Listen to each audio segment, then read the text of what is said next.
Good afternoon. My name is Marcela Vieira. I'm the presenting author of this study, but there's also other authors who've done this study who've been working together in Brazil about this case for a long time, and they are also sitting here. That's Francisco, Renata, Veriano, Teto Jr., and Maria Cristina Pimenta. They all worked with me together in this case. I'll be talking about pipeline patents and how they were bad for access to treatment in Brazil. I'll explain a little better later what pipeline patents is, but it's important to say that this mechanism was adopted in Brazil in 1996 when Brazil changed its IP law to become TRIPS compliant. Before 1996, Brazil did not grant patents for pharmaceutical products. But when Brazil changed its law, it went beyond its international obligation and included a TRIPS plus provision that's known as pipeline patents. It's important to say that by TRIPS, Brazil could have changed its law only in 2005, like India did, but it decided to change it in 1996. And even worse, it didn't only not take advantage of that time that it had to become TRIPS compliant, but it also adopted this mechanism that allowed patent applications to go back in time, actually. So the pipeline patents allowed patent applications for technology fields that Brazil did not recognize during the previous legislation. That's mainly medication and foods also, but we work more in the medication case. The pipeline patents, the Brazilian Patent Office only revalidated the patents that have already been granted in other countries. So the Brazilian Patent Office did not analyze the technical patentability requirements in Brazil. So the patent was granted in Brazil as it was granted in the other countries. And this pipeline resulted in monopolies being granted for inventions that were already in the public domain. Because since Brazil didn't grant a protection for those products prior to 1996, and they had already been patented in other countries, it didn't feel anymore the novelty requirement because Brazil adopts the absolute novelty requirements. So in Brazil, they were already in public domain, and the pipeline patents allowed that technology to be protected, taking out of the public domain those technologies that were used to mainly medication and food also. 1,182 patents were filed through this mechanism. 745 of those are about medicines, and it includes 5 antirretrovirais. It's that efavirenz, lopinavir, ritonavir, descaletra, abacavir, neupinavir, and emprenavir. Well, the adoption of the pipeline patents in Brazil had a negative impact on local production and also in the sustainability of the universal access to treatment. Brazil is one of the few countries in the world that provides universal and free access to ARV therapies. In 2008, there were 190 people, 1,000 people in treatment in Brazil. We believe that covers almost all the people who need to take medicines, HIV medicines in the country. Universal access was based on the local production of the medicines at a price much lower than those practiced in international markets by patent holders. So Brazil, because it did not grant protection for medicines until 1996, it could make generic medicines and give it to its population, and then the response to the epidemic at the beginning was based on the local production of generic medicines. So the pipeline patents anticipated the negative impact of the patent protection on prices. Without the pipeline patents, Brazil could have produced other medicines that were unnecessarily protected.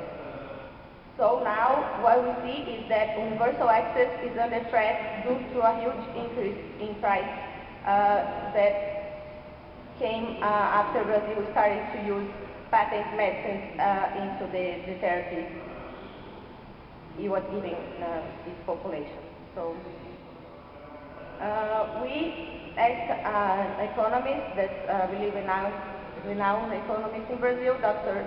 Lia Radenclever. She's from the Federal University of Rio de Janeiro, and she did a study that estimated the damage caused by the adoption of the pipeline mechanism in Brazil. By that study, Brazil spent between 400 million and 420 million and 519 million more in the purchase of only 5 ARVs between 2001 and 2007. That's about 6 times more than Brazil spent in RV in 2003. This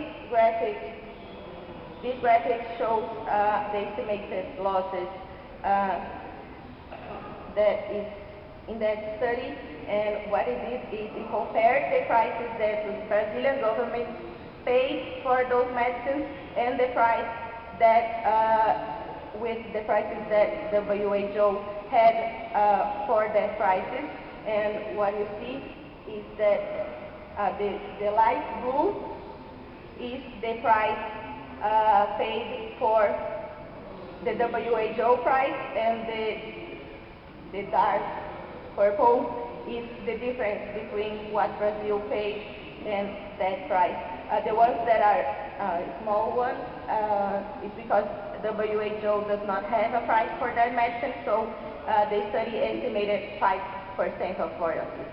So you can see that Brazil could have paid a lot less for these medicines if it didn't have adopted the pipeline mechanism.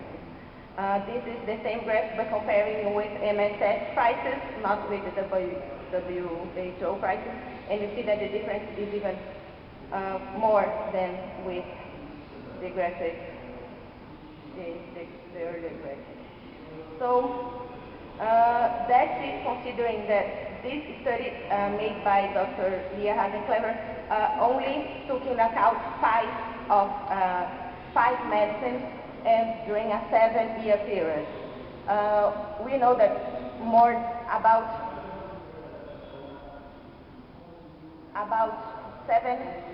745 of those 1,200 patents that were filed through the pipeline mechanism are medicines, so you can, and they have been, Brazil has been purchasing that medicine for much more than a 7-year period, so we can only calculate that the amount that Brazil is paying for all those medicines, not only the 5 HRVs that got into the study, is almost impossible to be calculated, but the authors of the study estimated it in billions of US dollars. So that's very big monetary loss that Brazil has with the pipeline mechanism. There's also other medicines that were granted under this mechanism, not only AIDS medicine.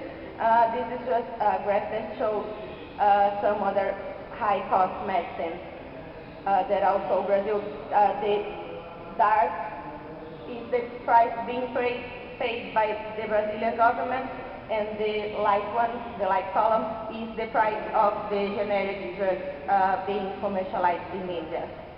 So you can see also that in other medicines, Brazil is also paying a lot more because it decided to grant patents for those medicines. This is also the difference between the price that Brazilian government is paying and the generic price in India for Gleevec, that's a medicine used in leukemia. Okay, and what we did about that really quickly, as Richard said, I work in the working group on intellectual property. You can have more information about the working group in a flyer we left on the table in the back of the room.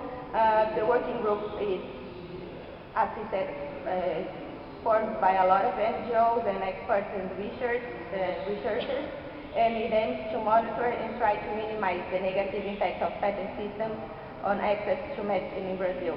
So GTPI, that's the acronym in Portuguese, filed a petition to the Brazilian General Attorney challenging the constitutionality of the pipeline provision. NGOs do not have the standing to take that action directly to the Supreme Court in Brazil, so we have to petition the General Attorney for him to do that. And in 2009, the General Attorney finally presented the case before the Supreme Court, and now it's going to be decided by the Supreme Court whether the pipeline mechanism is unconstitutional or not.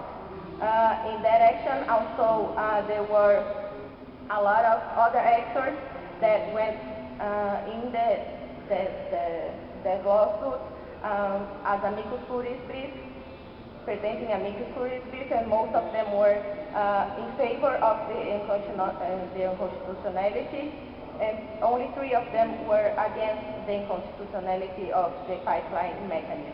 The GTPI also presented amicus curiae brief before the Supreme Court. And we also have a booklet about questions and answers about the pipeline patents that you can download at this website, and you can know more about this mechanism and how it was bad for the access to treatment in Brazil. Okay, so just concluding a few lessons learned. We learned that the NGO's role, besides denouncing the negative impact of 3+ mechanism and other mechanisms that is bad for the public health, we can also propose measures to overcome those obstacles, and it's really important that we do. But also, it's really important that we always have social mobilization and community participation behind those actions that we are taking, so they can be more effective. And in conclusion, we say that it's really urgent that the Supreme Court judges immediately that case, because that would return to the public domain about 475 medicines that could be freely imported or locally produced if the Supreme Court decided that the pipeline mechanism is unconstitutional. Okay, thank you.